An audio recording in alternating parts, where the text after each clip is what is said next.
Thank you for the introduction, KARLA, and it's lovely to see so many people here in Bristol where we like to do innovation, and I'd like to share with you a few ideas about what's worked well here from a sort of local authority perspective.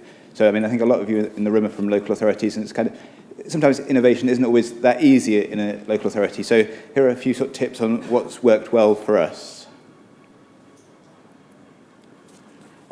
So a quick sort of overview of what we do. So we're quite unusual. We're a sort of city innovation team within the council, and we're actually quite independent from other parts of the council, which is a nice position to have. So we're not the business as usual bit of the council.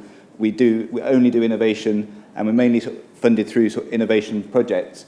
On the left there are a few examples of the sorts of projects that we've been involved in. Hopefully some of them you may have heard of. Replicate is a big Horizon 2020 project looking at energy and data and mobility. Bristol is Open is our sort of test comms network. We have a state-of-the-art operations centre, which is a great asset for lots of innovation. And we're quite unusual in local authority terms in that we've got our own energy company and waste company.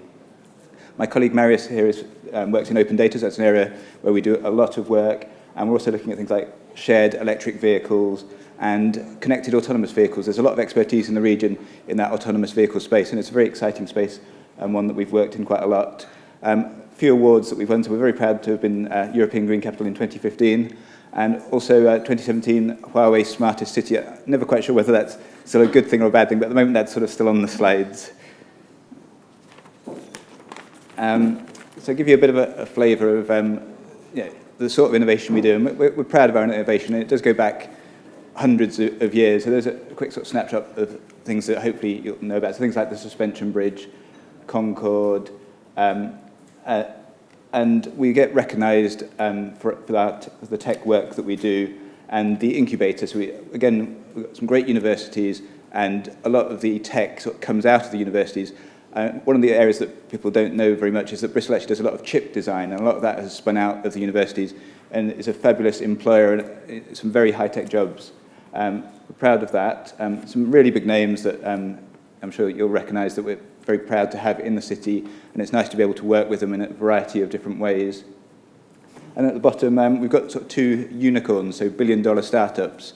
So again, sort of proud of that. GraphCore is in the AI sort of sector, and OVO in the energy sector. So, I guess the first thing I'd like to say is that to our funders out there, so please make us feel welcome. It's not always clear that local authorities have got a role in innovation, and sometimes we see the calls and we're not sure if we're meant to be there or not. And I'd like to reinforce that geography is important. It does matter where you do the tech. There's no point developing tech in a nowhere place. It's much better to do it in a real place, ideally Bristol, but lots of other cities are doing some really interesting innovation. And so the first thing is just to be clear in terms of specs, that the local authority can participate. Certainly in some of the CAV calls, it was explicit actually that there had to be a local authority partner. And I mean, that made us feel welcome, and I think is a good thing. And I think it's led to some really good projects. So, I mean, a few people have touched on this, and looking at the projects that we've done that have been really successful, probably the biggest factor has been those long-term relationships. The projects that we've heard about, the partnerships that we've built up across Europe, and also with the universities have been key. So just knowing what tech they have, seeing what's coming, what might lend itself to particular projects. It's been great working with the catapults and the KTNs in terms of finding out about what's going on. But also get out there and get to know your tech companies. There's a lot going on. Often we don't even know it's going on. And a lot of the technology can actually transfer between different sectors. So we have a huge defence sector, but actually that's very applicable to CAVs. And so find out what's out there. And even sort of technologies that might not immediately be relevant, you may actually find are actually very relevant to what you're doing. And specialist consultants, again, that was sort of mentioned earlier. Sometimes you don't have the expertise in-house. And particularly with some of the sort of larger European funding calls, they are very, very complex. And getting someone in with that expertise, we've certainly found helps. So talking about sort of business cases, and many of you, I'm sure, will have been through this. Often the most difficult bit is actually getting the buy-in and selling it internally. Often a bid looks ideal, but actually getting that in-house support requires work. It requires senior management who are sort of very busy with other things to believe in it. And so I think that sort of slow sort of education in the long term will sort of pay off, because the bids could come up at any point, and essentially you need to be ready. The work, you can't do it all when the bid comes out. You have to have done the legwork sort of beforehand. And it needs to fit with your sort of policies and plans. So we tend to develop long-term plans, or 20-year plans, and those are the sorts of things that innovation can hook into, and it will be much easier to sell something if there are those hooks. And actually, you can actually sort of make your own luck, as it were. So looking really long-term, we have quite a lot of conversations in terms of the next generation of plans, and actually making sure that innovation actually features in those plans. So our transport plans do mention things like mobility as a service and CAVs, so that in future those hooks will be there. So do look ahead. But I mean, there's not a lot of money in local authorities, so there needs to be a clear sort of benefit to risk. Something that's very risky with unclear benefit is not going to pass muster. So there needs to be that sort of benefit versus risk if it's going to fly. So pitfalls. So sharing with you, I mean, some of the things that we found sort of the most difficult. And again, if you've been through sort of procurement and sort of partnership building, I think a lot of these will be quite familiar to you. But you know, the rules are strict and they're there for good reason. And often it's sort of European legislation or whatever that dictates it. But some of the issues we find sort of most difficult are the private sector sort of contribution. So those of you that have worked on Innovate projects will know the sort of 70-30 split. And that sort of 70 private sector can be sort of difficult to find. And there are certainly competitions where we haven't been able to bid because we haven't been able to find that. It's there for good reason. So I mean, I can see both sides, but from the local authority side, that's difficult. And then on public sector contribution, match funding is difficult. So some of the calls that don't require match funding tend to be a much easier sell. If we have to find 50% within the local authority and the very tight budgets, that is very difficult. And again, there have been sort of competitions that look great where we couldn't tick that off. Those of you that like accountancy will sort of probably be familiar with the capital revenue issues. There are quite a lot of capital calls out there, but they tend to be difficult to then find the match revenue. Accountants can sort of help you with that, but it's a tricky area. And you have to move very, very quickly. The calls will be a month, 2 months time. And for a local authority, that's no time at all. I'm sure, will have your ways of making decisions and getting sort of sign-off. And typically, you'll need top-level sign-off, particularly for the larger sums of money. So you need to find systems, and coming back to the idea that if you've done the groundwork beforehand, then the sign-off should be easier. And procurement, you do think about it early, because I mean, with innovation projects, we tend to be buying unusual things, and our procurement teams often haven't come across these sorts of things. So thinking ahead to, if we win, how will we actually spend the money will sort of pay off, because a lot of these things are difficult to buy in reality, particularly as you've probably never bought one before. So I thought I'd come to a few examples of what we've been doing in Bristol. And so I'm not doing so much the looking to the future. This is what's here now. And I'm sure many of you have seen these themes. They're in the sort of challenges.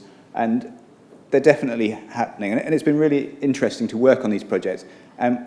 Each of these areas we've sort of made mistakes in, but we've learnt a lot along the way, and it's thanks to the innovation projects that we've been able to learn, hopefully capture that information, and then help other people make better decisions. Electrification, as part of the Replicate project, we've put in 10 on-street EV charge points as part of a car club. That's worked really well, and it's really interesting, but creating lots of new problems, and we can see that as we roll that out, it's not going to be easy. The second picture is automation, so that's great. We tried out an autonomous pod, an Origo Pod Zero, as part of the Flourish project in an older people's home. And that's a real-world scenario. And it was really fantastic to see that. And the older people loved it. And that sort of technology that's sort of ready is pretty much sort of now in certain circumstances. Given the audience, I'm sure you're all very familiar with digitization, but this is certainly one of my areas that I keep coming back to. We need to digitize our assets, and we have been doing that for a while. Example there is our sort of parking zones, but most things should be digitized, and it does pay off. So in the past, we've digitized, say, our adopted highway, and actually that's then an asset that we can go on and use again and again. And then sort of data and the moving around of data, which I guess is the sort of bread and butter of this group. But that's sort of key to us, and the interesting boundary of where the split is between what we do ourselves in-house and what we get others to do.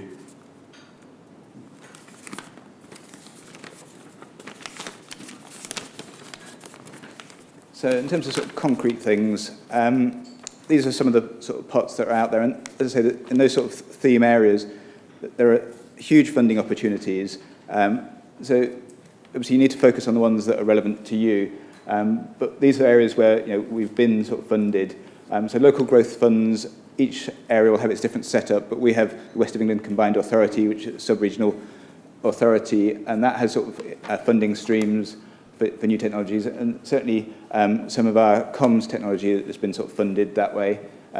DCMS, so for those of you in transport, it's not the first port call for funding, but there's a huge amount of work going on in terms of connection vouchers, 5G, broadband, and clearly there is a lot of overlap with transport, and the whole debate about what role should the local authority play in future sort of communication networks.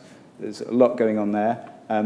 OLEV in terms of the electrification, really interesting projects there, lots of funding and trying to work out how do we sort of mainstream electric vehicles, and they're certainly sort of coming very quickly.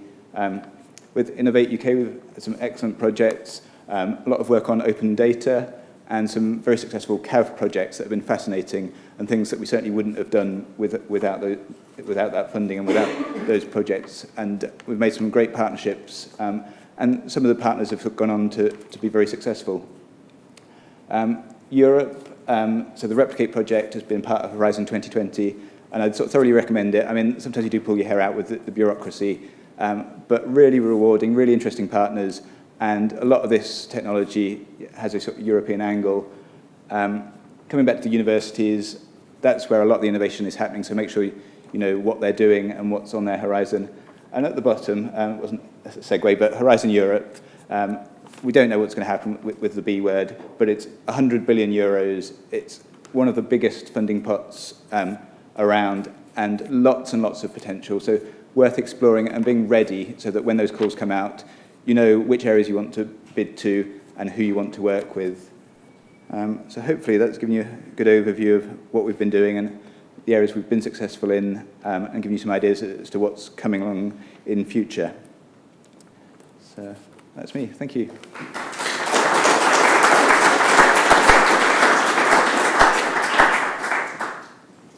So as Matthew said up there, there's lots. Innovate UK is not the only funding body. There are lots of different ones, and they all look for slightly different things. But I'm just going to go through some of the typical things that we would look for in a successful bid. And I know there are people here who've had successful bids, many. Some of you have had quite a few successful bids. Some of you will probably be waiting to find out, hopefully, whether you've got into the Highways England competition on Friday. So for those of you who bid into that one. But I'm just going to give you a few pointers and tips. Just a couple of typical slides here, but just to let you know, we, as I mentioned before, we are the Government Innovation Agency, but we look for things that are really going to drive productivity. We're looking for things that are going to create jobs. At the end of the day, we are using public money, so we want to support UK PLC. So we're really looking for projects which are going to generate that productivity and generate something going forward. And to do that, you really do need these collaborations. I can't stress that enough. And certainly from a connected transport point of view, we can't do that without local authority buy-in. So I always encourage local authorities to get involved with SMEs, academia, catapults when it comes to innovate projects. Please do get involved in them. I'm going to talk a little bit about the business case. This is something, when it comes to the application, that a lot of people do fall down on, if I'm honest. They're not clear about what the innovation is. Or, on the opposite side, they shoehorn what their innovation is into every one of the 10 questions on the application form. You don't need to do that, we got it in question 1. But it does kind of wind the assessors up.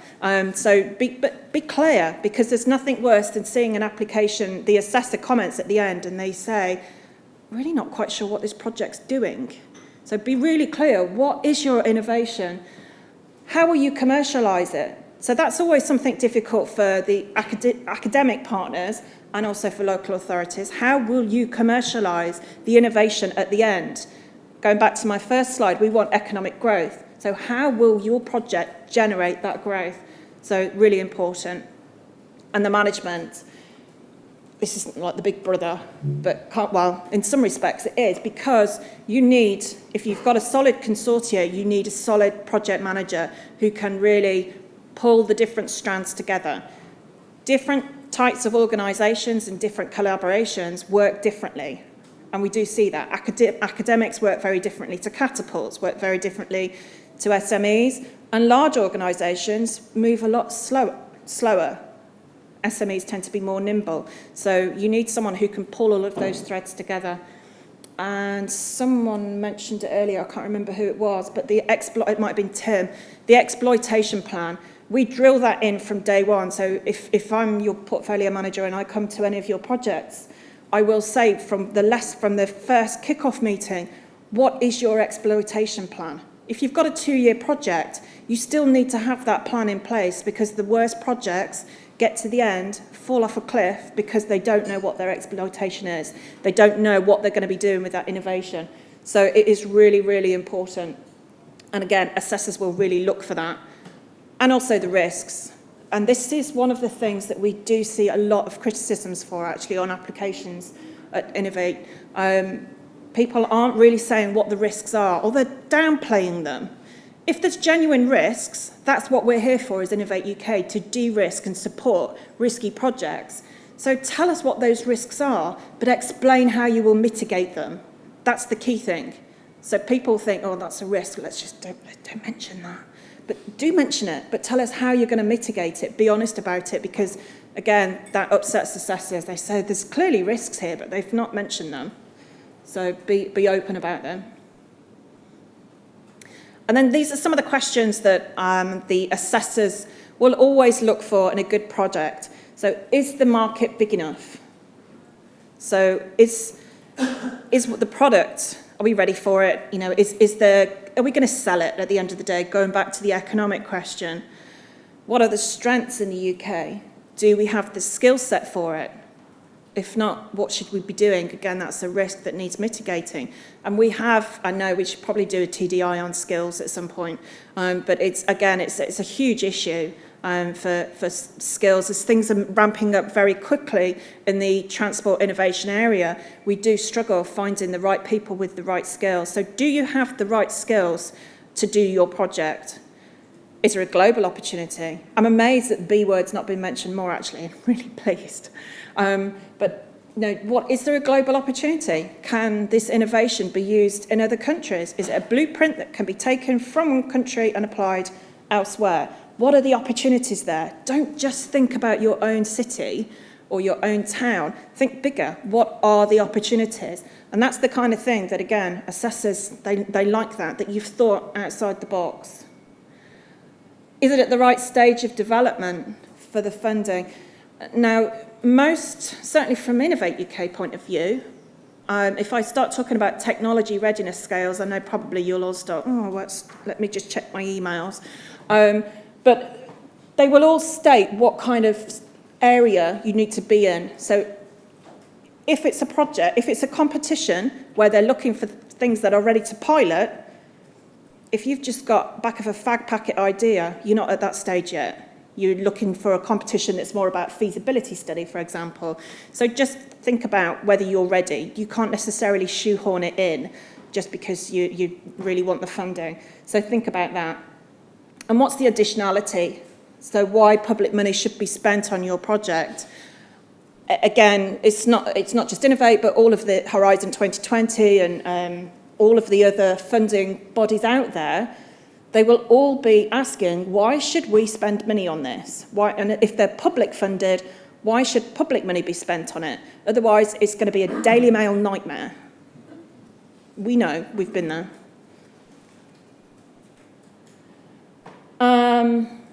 How do we boil the ocean? Well, we all want to do that, don't we? We all want to just get things done quickly, especially when we're stuck in traffic and we just want things. Why can't someone do something about this?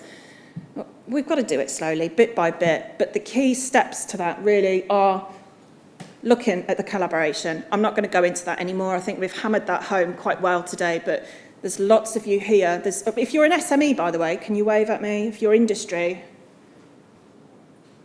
Okay, so there's quite a few industry. I know we do restrict industry tickets to TDI, but there's quite a few of you here. Please do go and talk. If you're in LA, go and talk to someone from industry and get those collaborations going. What are the strategic opportunities? What are the synergies? Whether it fits into your business strategy. So look for those. And communication, I think it was Llewellyn who mentioned earlier that not enough of you are shouting about what you're doing and what your innovations are. And we hear about this on the grapevine sometimes, if they're not our projects, and we see them on Twitter and LinkedIn, and we do share them whenever we can. But please, send them to me and I'll share them if you've got a great transport project, because we want to encourage that communication. And one of the things we're doing through the contact group that I mentioned earlier is creating an Innovation Nation platform where we are putting all of our projects, DFT's projects, BSI's projects, Highways England's projects, all of the projects and your projects into one place, which will be searchable. So someone can say, who's done something on cycling? They can look through the database. Oh, Norwich have done something. What did they do? Did it work? If not, why not? If it worked really well, what can we learn from it? So that is going to be really useful, I think, to help with that communication. But if you don't put into that database, if you don't tell us and don't communicate, no one's ever going to know about your project, and that learning can't happen. That knowledge sharing just cannot happen. So we really do encourage you to do that.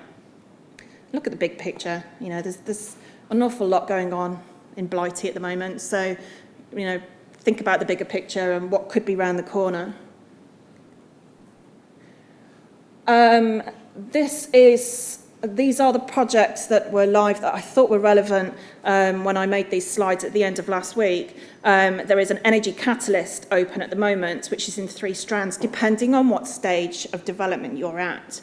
There is a detailed designs of smart local energy systems. I know there are some energy-minded people here, and air quality. And then there is the SMART grants. So the SMART grants, for those who remember, was the open competition. Before it was the open competition, it was called the SMART grants. We just went back again. But for those for those who remember, this is a catch-all for any project, so it's no particular theme. So that is open at the moment. You will get access to these slides, but there is a link there. There's always competitions open, certainly from our side, so that you can start to see what kind of things are available and what you should bid into. So that gives you a bit of an idea. And then finally, Liz, where's Liz? There's Liz. So this is a great example of a project which we did in the Bristol area with Esoterics. It was called Model. And Liz will be available for people to talk to her, but I won't go through this slide, but you can see that this was a great example of a project where the organisations had to work, the consortia had to contain a local authority. That was a stipulation of the competition.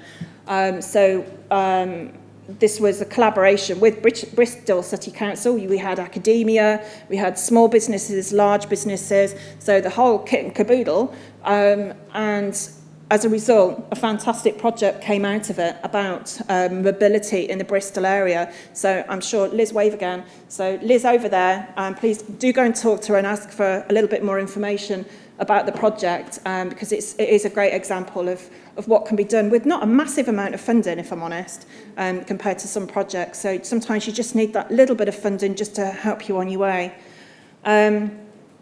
So that's it. I'm going to be on the panel and around, obviously, all day, if you do have further questions about funding. But I cannot stress enough, please get involved. Don't think that because you're a local authority, you shouldn't get involved. And you get 100% funding, so what's to lose?